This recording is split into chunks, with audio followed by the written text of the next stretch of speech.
Terminology! Exercise terminology. Isn't that exciting? Well, I hope so, because there is a lot of weird things that happen with exercise.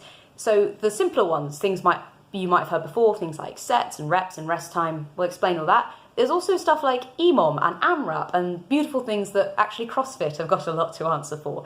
And in this video, I'm just quickly going to go through some of them. So let's start with repetitions. A repetition is the amount of times you do an exercise within a set. So, for example, if I say to you, you're going to do 12 repetitions of press-ups, that's one set. So you do 12 repetitions, do the press-up 12 times, that makes up one set. I might say to you, 3 sets of 12 reps. You do it 3 times with 12 repetitions. I'll then give you a rest time. You rest between sets, at least for normal sets. So what that might look like, you do 12 press-ups, that's set 1, and then you rest for a minute. Lovely. After that minute, you do set 2, another 12 reps. Rest for a minute, and then you do set 3. Nice and simple, yeah? Then you get things like supersets. If you superset an exercise, it means you do 2 exercises back to back. So it might be a bicep curl and a tricep dip. You do 12 repetitions of the bicep curl, 12 repetitions of the tricep dip, and then you rest. So you do them back to back. There's a lot of different ways to do supersets, which if people are interested, I'll go into in another video. It's quite an advanced training technique, but if you work with me, we may put it into your plan if it's appropriate for you. Rest time will vary. You might have 60 seconds, 90 seconds, you might do 2 minutes plus, but rest time is simply what you do, you're resting. Please avoid the urge to be doing something like jogging or, jumping around on the spot to get more out of your workout, because what's happening in the rest is super important. Your body is refueling. The ATP in your muscles is refueling, ideally. ATP being the energy that fuels your muscles. So let's look at some other slightly less common words, things like AMRAP, as many rounds as possible. You may have a round of something that might be 5 squats, 10 press-ups, and 15 chin-ups. Sounds horrible, I know. But that might be one round. You might have 5 minutes to do that round as many times as you can. That is what AMRAP means. It's a CrossFit thing often, but it has become into the world at large and is quite an exciting way to spice up a cardio workout. As many rounds as possible. You might have as many perfect rounds as possible. So when you've got AMRAP, a lot of the time it's get it done as many times as you can. People might even have a score sheet for it. If you're doing as many perfect rounds as possible, the focus is slightly less on speed and more on the technique that's involved. EMOM, every minute on the minute. I love EMOM, it's one of my favourite ways to work out. So on minute 0, so when you start, you might do something like 10 kettlebell swings. Say this takes you 15 seconds. You rest for the remainder of the minute. Then, when the next minute hits, do another 10. Rest for the remainder. The next minute hits, another 10. Rest for the remainder. That's what EMOM means.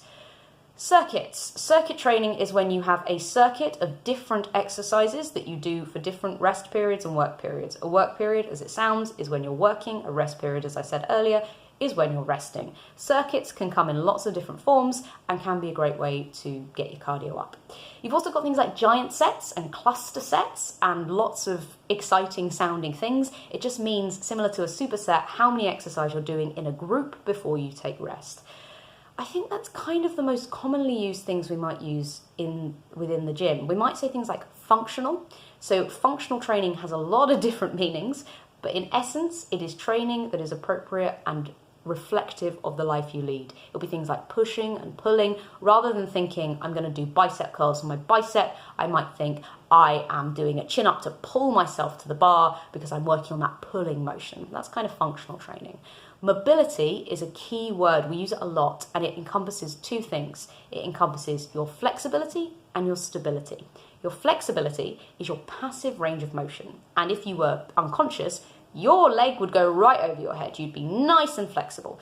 The thing is, the moment your brain turns on, suddenly you've got tension. And what you have is your active range of motion. Your passive range of motion is how far you can stretch, consciously please, and that would often be defined as your flexibility. Now, if like me, you're hypermobile, this might be really stretchy. So that's this big outside circle. And then you've got this inner circle, and that's your active range of motion. And that's going to be less. It's the difference between how high you can kick your leg and how high you can hold your leg with power. This is about how much your muscles almost trust you to do things. A really key example would be your hamstrings and your hip flexors. So Your hamstrings might be tight because your hip flexors are weak. Your body knows that if it loosens that hamstring, makes it nice and long and stretchy, you haven't got the strength to control it. So your active range of motion is how much you can control your body within your flexibility, how stable you are within your flexibility. And when I say mobility, that's what I mean. If you're doing a mobility workout, often it looks a little bit different from your standard workout, and it'll look more at relaxing and breathing into things, or it might look at strengthening and more like a kind of physio workout. Can you think of any other words, my darling, that I'm missing? I love that you think I'm listening. That's amazing. I'm really hoping I keep that in. Don't really know if there's any more words I can think of. Rounds for time. That's how many rounds of something you can do for time. You might have a time cap. That means how long it's going to take you to do things.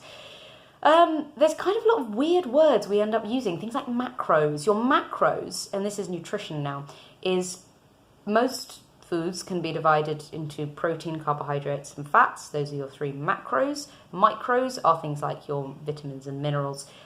Some people work with macros and micros, and if you are preparing for a competition or you're really strict on your diet, you might use these. If you hear them bandied about, for a lot of people, you're not going to need them. For a lot of people, it's too much. We don't need to think about stuff like that. However, it can be helpful if you want to look into it more. I'll do a video on it at some point. I just thought of a good one. Calories. What is a calorie? It is a unit of energy. It is the amount of energy it takes to burn something. So your body runs on energy. It runs on calories. I'll do a little bit about energy balance. Energy balance is energy in versus energy out. In simple, you take in more energy than you need, you're going to store it, often as fat, potentially as muscle. If you take in the same amount, you're not going to gain weight, and if you take in less, you're going to lose weight. Now, where that comes from is more to do with your training and nutrition overall. That's it for this video. If there are any words that I haven't covered that you've always been like, what on earth does that mean? Please leave a comment and I will answer it in another